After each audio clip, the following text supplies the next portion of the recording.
Ezekiel 37:4. I'm teaching you how to command your season, how to change your season from crazy to sane. Amen. From chaotic to peace. Yes. Hallelujah. From losing to winning. Yes. Tell somebody he's fixing it. He's fixing it. I got to fix your season. Yes. Ezekiel 37:4-10.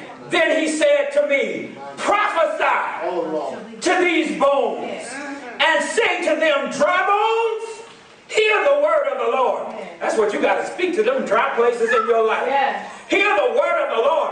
If you take this word that I'm giving you today, you can prophesy. You don't need to wait for prophet Susan, prophet Joe, prophet nobody. You can prophesy to yourself. Tell somebody, I'm going to become my own prophet. Put the word on the bishop. I'm going to become a prophet of my own life. Yes. Hallelujah. Many people take that for granted, but I'm here to tell you that's reality. Yes. I told the saints on the call on Thursday night, one of the greatest prophecies that have ever come true in my life, because I've had many prophecies spoken over my life, but there is one prophecy that has successfully and critically come to pass over and over and over. Anybody want to know who that prophet was that prophesied to my life, and everything they said, no matter what, it came to pass? I want to tell you that prophet was me. Yes, why? Because nothing comes to pass like your own self-fulfilling prophecy. Yes. I don't care who prophesied over your life. If you don't believe you're going nowhere, you ain't going nowhere. I don't care who prophesied you're going to be a millionaire. Honey, if you sit at home and keep doing what you've always done, you will probably not see millionaire status. Yes. If you don't see how you're going to make it, I'm here to tell you, you're probably not going to make it. Nothing affects you like a self-fulfilling prophecy. Psychologically, the psychologist and the psychotherapist tells us that most of us live out our own self-fulfilling prophecy. It is not what Prophet Joe, it is not what Prophet Sue, it is not what Bishop, it is not what Pastor, it is not what Evangelist tells us. I don't care how long you stand in that line. It is the thing that you tell yourself that makes your life what it is. Yes. My God, my God. Tell somebody self-fulfilling prophecy. Self-fulfilling prophecy. People listen to me all day long and they still go out and do the same thing. Why? Because they're still telling themselves the same story. It is the story that we are telling ourselves that becomes the story of our life. Yes. Somebody said the story I tell myself becomes the story of my life. That's what becomes your life. Your story you tell yourself. This is what the sovereign Lord says to these bones. I will make breath into you, and you will come to life. I will attach tendons to you and make flesh come upon you and cover you with skin. I will put breath in you, and and you will come to life. Then you will know that I am the Lord. So what did the prophet do? He said, so I prophesied as I was commanded. Tell somebody, you need to follow the command. You need to follow the command. Prophesy. I prophesied as I was commanded, and as I was prophesying, there was a noise.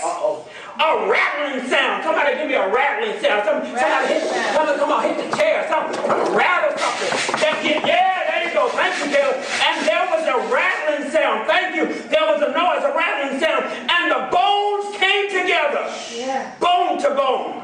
I looked, and tendons and flesh appeared on them, and skin covered them, but there was no breath in them. Yeah. Then he said to me, prophesy. Somebody say prophesy again. Prophesy again. Prophesy to the breath.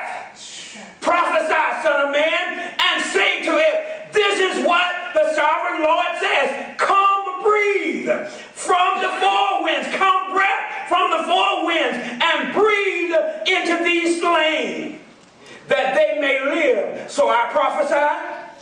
And he commanded me, and breath into them. They came to life and stood up on their feet. A vast army. Now, if you understand this theologically, it's literally talking about people. It's talking about Israel. That's right. Sometimes you got to speak to your household. Your house may be looking dry, feeling dry, acting dry, crispy and crunchy and holding no moisture in your home. No moisture meaning no peace, no love, no grace, no forgiveness. You need to prophesy to your house.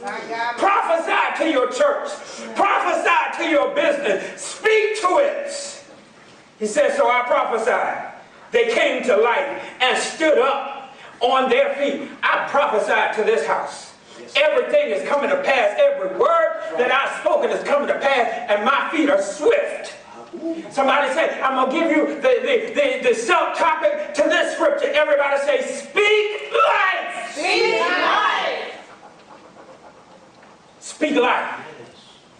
So to the first scripture I gave you, agree with God and win. To this scripture I say, speak life. Somebody say, speak life. Speak life. Many times why we're failing because we're not speaking life. We're speaking death. We're speaking destruction. That's why you got to change your language. Somebody say, change your language. Change your language. I got one more scripture and we're done. You got to change your language. You can't be talking negative all day. If everybody else talking negative all around you, you need to change your audience. Yes. If everybody around you speaking negative, you need to change your audience.